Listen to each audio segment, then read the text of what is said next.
Hi, this is Sunny. आज मैं आपको बिहार बोर्ड वर्ग 12 की पाठ्य पुस्तक रेनबो पार्ट 2 के प्रोज सेक्शन के पहला chapter Indian civilisation and culture को लाइन बाय लाइन हिंदी में एक्सप्लेन करूंगा। तो चलिए बिना टाइम वेस्ट किए हुए चैप्टर को शुरू करते हैं। Indian civilisation and culture. Civilisation का मतलब होता है सभ्यता और कल्चर का मतलब होता है संस्कृति। अगर इसका पूरा अर्थ देखें तो अगर भारतीय सभ्यता और संस्कृति, ये एक ऐसे है, ऐसे मतलब निबंध है जो महात्मा गांधी के द्वारा लिखा गया। तो इस चैप्टर को पढ़ने से पहले हम लोग सबसे पहले महात्मा गांधी के बारे में देखते हैं, उसके बाद हम लोग आगे चैप्टर को पढ़ेंगे। मोहनदास करमचंद गांधी, ये महात्मा गांधी का पूरा नाम है, मोहनदास करमचंद गांधी। 1869 टू 1948, 1869 उनका बर्थ डेट है और 1948 उनकी डेथ डेट, जिस दिन उनकी मृत्यु हुई थी। पॉपुलरली नोन एज बापू और the father of the nation, लोकप्रियता के तौर पे, पॉपुलरली मतलब लोकप्रिय तौर से उन्हें बापू या फिर राष्ट्रपिता के नाम से जाना जाता है। आज more a spiritual leader than a politician, politician मतलब राजनेता और स्पिरिचुअल मतलब होता है आध्यात्मिक, तो एक राजनेता से ज्यादा वो एक आध्यात्मिक नेता थे। ही सक्सेसफुली का मतलब होता है सफलतापूर्वक। Use truth and non violence, truth मतलब सत्य और नॉन वायलेंस मतलब अहिंसा, as the chief weapons against the British rule in India and helped India gain independence. उन्होंने सफलतापूर्वक अंग्रेजों के खिलाफ सत्य और अहिंसा का उपयोग करके भारत को आजादी दिलाई। उन्होंने सत्य और अहिंसा को एक मुख्य हथियार के तौर पर यूज किया भारत को आजादी दिलाने में। फ्रॉम 1915 टिल 1948, 1915 से 1948 तक ही completely dominated Indian politics. Dominated मतलब प्रभुत्व, तो उनका भारतीय राजनीति में पूरा तरीके से पूर्ण रूप से प्रभुत्व रहा। He died at the hands of fanatic on 30 जनवरी 1948, उनकी मृत्यु 30 जनवरी 1948 को, हैंड्स ऑफ फैनेटिक मतलब होता है कट्टरपंथियों के हाथ, तो उनकी मृत्यु 30 जनवरी 1948 को कट्टरपंथियों के हाथ हुई। ऑटोबायोग्राफी, ऑटोबायोग्राफी मतलब होता है आत्मकथा।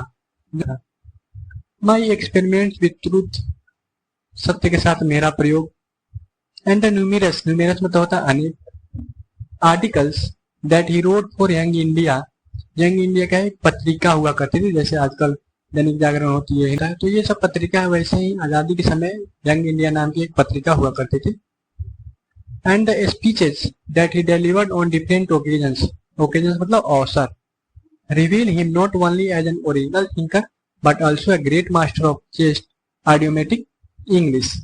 उसमें क्या है, उनकी जो ऑटोबायोग्राफी है यानी उनकी जो आत्मकथा है, सत्य के साथ मेरा प्रयोग, और अनेकों लेख जो उन्होंने यंग इंडिया के लिए लिखा, और भाषण जो उन्होंने अलग अलग ओकेजनों पे दिया, ओकेजन मतलब अवसरों पे दिया, उससे यह प्रकट होता है, उससे खुलासा होता है कि वो एक केवल वास्तविक विचारक नहीं थे बल्कि मुहावरेदार अंग्रेजी के महान गुरु भी थे। In the following extract Indian civilisation and culture, भारतीय सभ्यता और संस्कृति के इस अंश में Gandhi ji talks about the sound foundation of the civilisation which has successfully withstood the passage of time।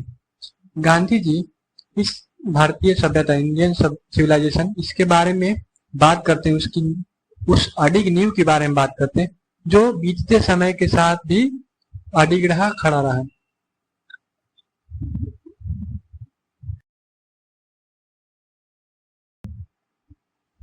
The Western civilization, which has the tendency to privilege materiality, cannot match the Indian civilization that elevates the moral being।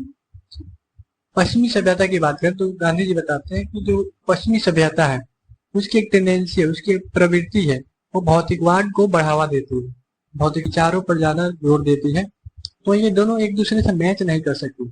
पश्चिमी सभ्यता जिसकी tendency भौतिकवाद को बढ़ावा देना है, वो भारतीय सभ्यता से मैच नहीं कर सकती, क्योंकि भारतीय सभ्यता की नैतिकता को बढ़ावा देती है, नैतिकता पर बल देती है। ये जो क्वेश्चन आंसर आप देख रहे हैं, तो इस क्वेश्चन आंसर का एक सेपरेट वीडियो मैं अपलोड करूंगा, या फिर अगर इसका आंसर आपको लेना है तो आप इस वीडियो के डिस्क्रिप्शन में देख सकते हैं, वहां पे लिंक दिया होगा, उस लिंक से आप इसके क्वेश्चन आंसर का सॉल्यूशन ले सकते हैं।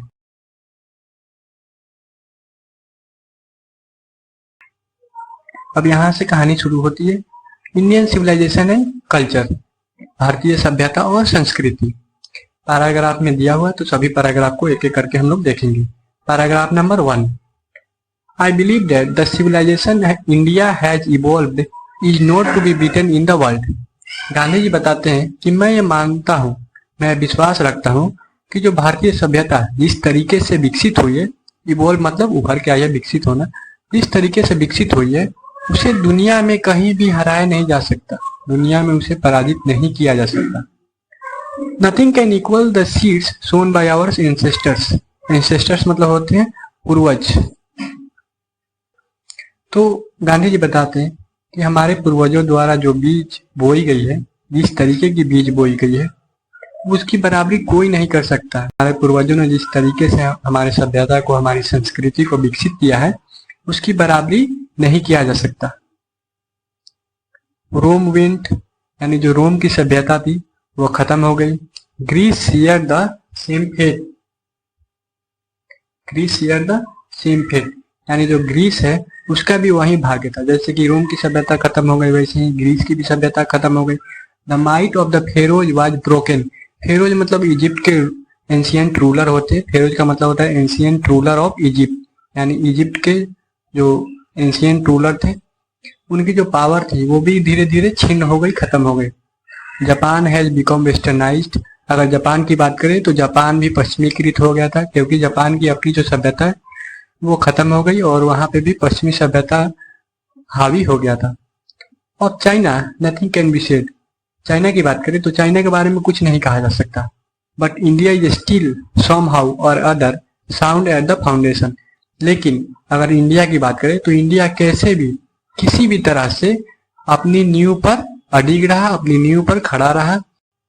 The people of Europe learn their lessons from the writings of the men of Greece और Rome which exist no longer in their former glory। अगर बात करें यूरोप के लोगों की तो वे लोग रोम और ग्रीस के लोगों के द्वारा लिखे गए लेखों से लेसन्स को प्राप्त करते हैं, यानी सीखते हैं, जो कि उनकी जो सभ्यता है वो पहले ही खत्म हो चुकी है, लेकिन फिर भी उनकी सभ्यता उनके द्वारा लिखे गए लेखों से वे लोग सीखते हैं। In trying to learn from them, Europe के लोग इन रोम और ग्रीस के लोगों से सीखने के दौरान, द यूरोपियंस इमेजिन, वे ये कल्पना करते हैं, वे ये सोचते हैं that they will avoid the mistakes of Greece and Rome. वे लोग ग्रीस और रोम के द्वारा की गई गलतियों को नहीं दोहराएंगे, वे लोग वैसी गलती करने से बचेंगे। Such is their pitiable condition, और ये उनकी दयनीय हालत है, क्योंकि जिस देश की सभ्यता खत्म हो गई, देश से वे लोग सीख रहे हैं और उसी देश को वे लोग फॉलो भी कर रहे हैं। Paragraph number 2, in the midst of all this, midst मतलब मध्य, इन सभी के मध्य में इंडिया रिमेन्स इमोवेबल। इमोवेबल का मतलब होता है स्थिर, यानी एक ही जगह पे स्थिर रहा या अचल रहा। And that is her glory, glory मतलब होता है शोभा। तो इन सभी के मध्य में जिस वक्त सभी की सभ्यता खत्म हो रही थी, पश्चिमी सभ्यता सभी देशों पे हावी हो रही थी, उस वक्त इंडिया की जो सभ्यता है, इंडिया जो है वो उसकी सभ्यता स्थिर रही और यही उसकी शोभा है, वही इसकी वैभव है। It is a charge against India. Charge against का मतलब होता है आरोप लगाना। चार्ज अगेंस्ट का मतलब होता है आरोप लगाना। India that her people are so uncivilised. Uncivilised मतलब होता है असभ्य। इग्नोरेंट, इग्नोरेंट मतलब होता है अज्ञानी। और स्टोलिड, स्टोलिड मतलब होता है सुस्त या मंद बुद्धि। That it is not possible to induce them to adopt any changes. Induce मतलब प्रेरित करना। It is a charge against India. भारत के खिलाफ एक आरोप लगाया जाता था दैट कि जो यहाँ के लोग हैं वो इतने असभ्य हैं, इतने अज्ञानी हैं या इतने मंद बुद्धि के लोग हैं कि उनके ऊपर उनको कोई भी नया बदलाव लाने के लिए बोला जाए, प्रेरित किया जाए, फिर भी वे नहीं करते हैं। It is a charge really against our merit. और ये जो आरोप लगाया जाता है कि हम लोग ना समझ लोग हैं, मंद बुद्धि के लोग हैं, असभ्य लोग हैं, हम कोई भी नए चेंज को, नए बदलाव को अपना नहीं सकते, तो ये हमारे मेरिट के खिलाफ ये आरोप लगाया जाता है, हमारे गुणों के खिलाफ यह आरोप लगाया जाता है। What we have tested and found true on the anvil of experience we dare not change. Gandhi ji बताते हैं कि जो हम लोगों ने चखा है और अनुभव की कसौटियों पे जो भी हम लोगों ने पाया है वो ये है कि हम लोगों में हिम्मत नहीं है बदलने के लिए, हम लोग बदलने की साहस नहीं करते हैं। Many thrust their advice upon India and she remains study. Thrust का मतलब होता है जोर देना या बल देना। तो बहुत लोगों ने भारत के ऊपर अपना अपना दबाव दिया, जोर दिया, लेकिन फिर भी जो भारत की सभ्यता है, भारत जो है वो स्टडी रहा, यानी अडिग रहा, एक स्थिर रहा और एक ही जगह पे टिका रहा। दिस इज हर ब्यूटी, और यही इसकी सुंदरता है। It is the sheet anchor of our hope, यह हमारी आशा का आधार भी है। Paragraph number 3, civilisation is that mode of conduct which points out to man the path of duty. Mode of conduct मतलब होता है आचरण या व्यवहार। गांधी जी पैराग्राफ नंबर 3 में कहते हैं कि सभ्यता जो है, सिविलाइजेशन जो है, वह एक अच्छा आचरण या व्यवहार का तरीका है जो व्यक्ति को कर्तव्य की पथ की ओर लेकर के जाता है।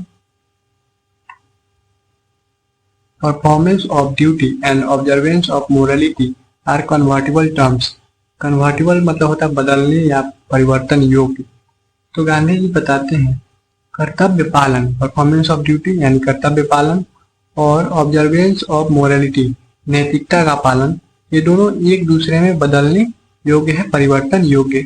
यदि आप अपने कर्तव्य का पालन अच्छे से करते हैं तो इसका मतलब हुआ कि आप नैतिकता का पालन करते हैं, और यदि आप नैतिकता का पालन करते हैं तो आप अपने कर्तव्य का भी पालन करते हैं। ये दोनों शब्द एक दूसरे में परिवर्तन या बदलने योग्य है। टू ऑब्जर्व मोरालिटी, मोरालिटी मतलब होता है नैतिकता। इज टू अटेन, अटेन मतलब होता है हासिल करना या प्राप्त करना। Mastery over our minds and our passions, passions मतलब होता है जुनून। तो गांधी जी कह रहे हैं कि नैतिकता का अनुपालन, नैतिकता मोरालिटी यानी नैतिकता का अनुपालन का मतलब होता है कि हम अपनी इच्छाओं पर काबू पाना ही नैतिकता पाना होता है। सो डूइंग, ऐसा करके, अर्थात अपने दिमाग और अपने जुनून पर नियंत्रण करके हम अपने आप को वी नो आवरसेल्व्स, यानी हम अपने आप को जान सकते हैं, अपने आप को समझ सकते हैं। The Gujarati equivalent for civilisation means good conduct. Good conduct का मतलब होता है अच्छा आचरण। तो गुजरात में सिविलाइजेशन का मतलब होता है अच्छा आचरण या अच्छा व्यवहार। Paragraph number 4, if this definition be correct then India, as so many writers have shown, has nothing to learn from anybody else and this is as it should be। यदि ये परिभाषा सही होता है, डिफिनेशन मतलब परिभाषा, ये जो सिविलाइजेशन की परिभाषा है, यदि ये सही होता है तब भारत, जैसा कि बहुत सारे लेखकों ने इसे अपने लेखों में दिखाया हुआ है, has nothing to learn from anybody else, Bharat को किसी और से कुछ सीखने की जरूरत नहीं है। and this is as it should be, इसे वैसा ही, यह वैसा ही है जैसा इसे होने चाहिए था। बहुत सारे राइटर्स ने, बहुत सारे लेखकों ने भारत की सभ्यता को जिस तरीके से दिखाया है, यह साबित होता है कि यह वैसा ही है जैसा इसे होना चाहिए था। Paragraph number 5, we notice that mind is a restless bird. Restless bird का मतलब होता है बेचैन चिड़िया। The more it gets the more it wants and still remains unsatisfied. हम लोग ये नोटिस करते हैं, देखते हैं कि जो हमारा दिमाग है, माइंड है, एक बेचैन चिड़िया की तरह है। The more it gets the more it wants, जितना यह चाहता है उतना यह पाता है।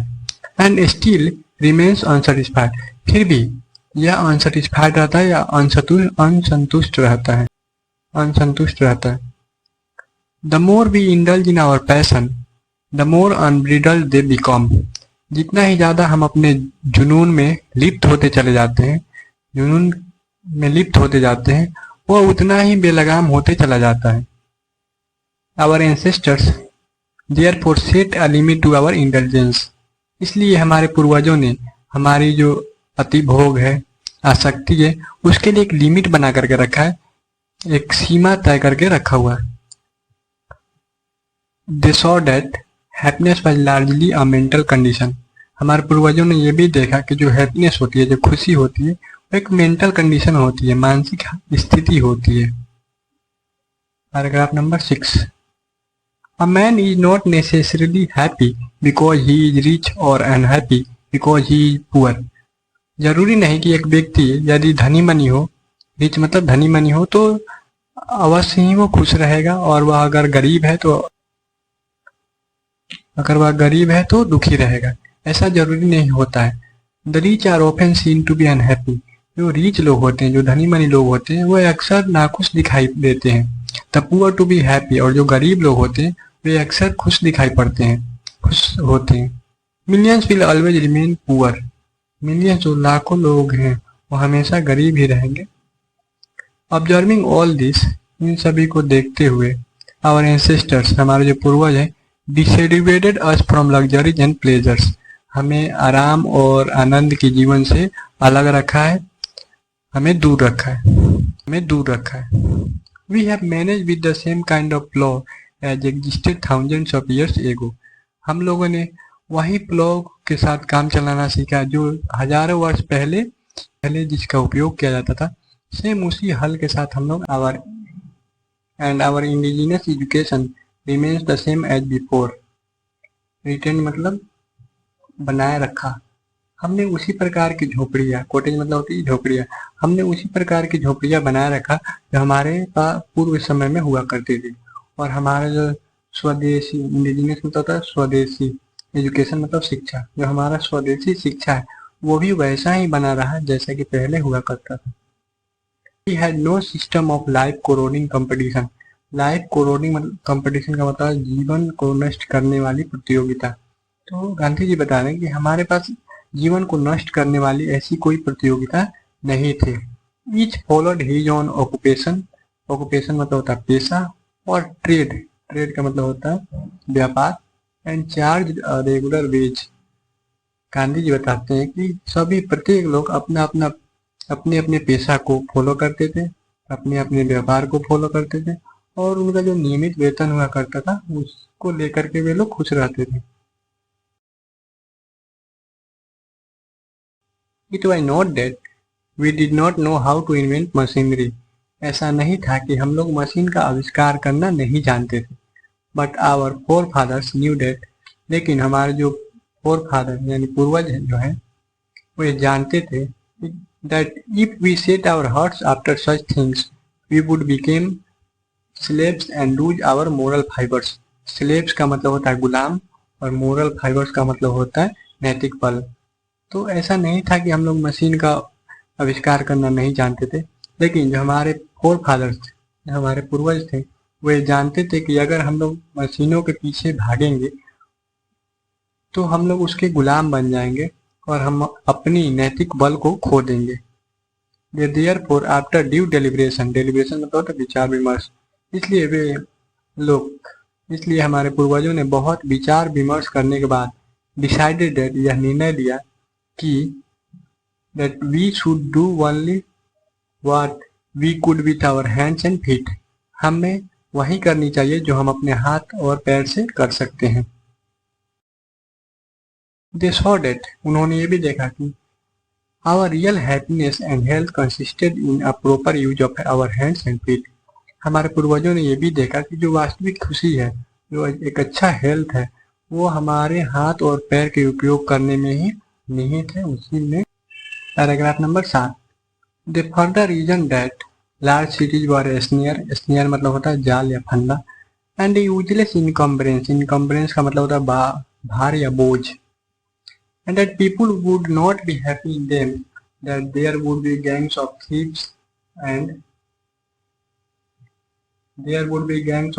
and robbers, prostitution and vice flourishing in them, and that poor men would be robbed by rich men. बताते हैं कि हमारे पूर्वजों ने ये आगे ये रीजन दिया, कारण बताया कि जो लार्ज सिटीज होते हैं, जो बड़े बड़े शहर होते हैं, एक जाल की तरह होते हैं, फंदा की तरह होते हैं, एंड यूजलेस इनकम्बरेंस, और बेकार का बोझ होते हैं, भार होते हैं, बर्डन होते हैं, that people would not be happy in them, जहाँ कि लोग वहाँ पे हैप्पी नहीं होते, वहाँ पे लोग खुश नहीं रहते हैं, that there would be gangs of thieves and robbers, बड़े बड़े शहरों में चोरों के गिरोह होते हैं, उनके गैंग्स होते हैं और रॉबर्स होते हैं। रॉबर्स मतलब डाकू होते हैं। प्रोस्टिट्यूशन, बड़े बड़े शहरों में वेश्यावृत्ति होती है। Vice flourishing in them, vice flourishing मतलब शहरों में बुराइयां पनप रही होती है। And that poor man would be robbed by rich man, और जो गरीब लोग होते हैं वो धनी मनी लोगों द्वारा लूटे जाते हैं। जो धनी मनी लोग हैं वो गरीब लोगों को लूटते हैं। They were therefore satisfied with small villages, और इसीलिए हमारे पूर्वज छोटे गांव से ही संतुष्ट थे। वे लोग शहर में रहना बिल्कुल पसंद नहीं करते थे, वे लोग गांव में ही रहना पसंद करते थे, और इसलिए गांव में रहकर ही वे लोग अच्छा महसूस करते थे, हैप्पी फील करते थे और संतुष्ट थे। Paragraph number 8। They saw that kings and their swords were inferior to the swords of ethics, and they therefore held the swans of the earth to be inferior to the rishis and the fakirs. उन्होंने ये भी देखा कि जो राजा होते हैं और उनकी तलवारें जो होती हैं वे नीति की तलवारों के आगे फीकी हैं। नीति की तलवारें कहीं ज्यादा पावरफुल होती थी राजा की तलवारों से। एंड दे देयरफॉर, और इसलिए उन्होंने पृथ्वी के शासकों को ऋषियों और फकीरों से नीचा समझा। A nation with a constitution like this, constitution का मतलब होता है संविधान, is fitter to teach others than to learn from others. एक राष्ट्र जिसके पास इस तरीके की संविधान हो वो दूसरे से सीखने के योग्य नहीं बल्कि दूसरे को सिखाने की योग्य है। This nation had courts, lawyers and doctors, but they were all within bounds. Bounds मतलब होता है सीमा। तो गांधी जी कहते हैं कि ये जो हमारा देश है उसके पास कोर्ट भी था, कचहरी भी थी, अदालतें भी थी, उसके पास वकील भी थे, उसके पास डॉक्टर भी थे, लेकिन ये सभी एक सीमा के अंतर्गत थी। इन सभी के लिए एक लक्ष्मण रेखा खींची गई थी।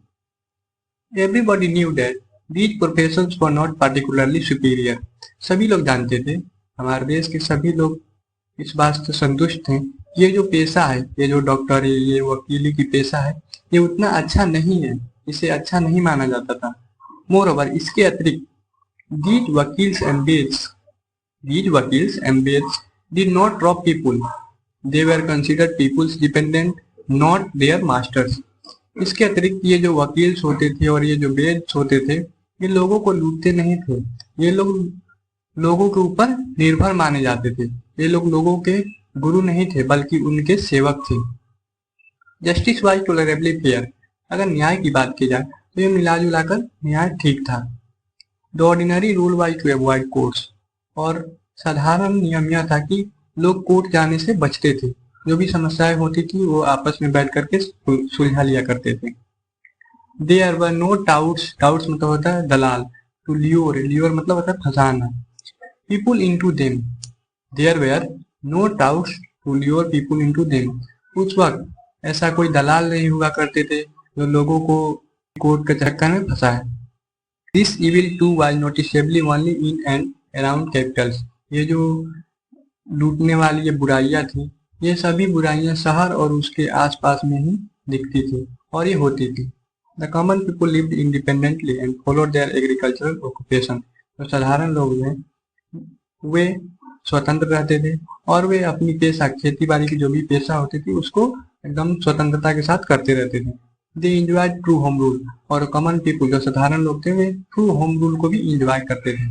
बाकी के जो नेक्स्ट पैराग्राफ है उसको अगले वीडियो में देखें।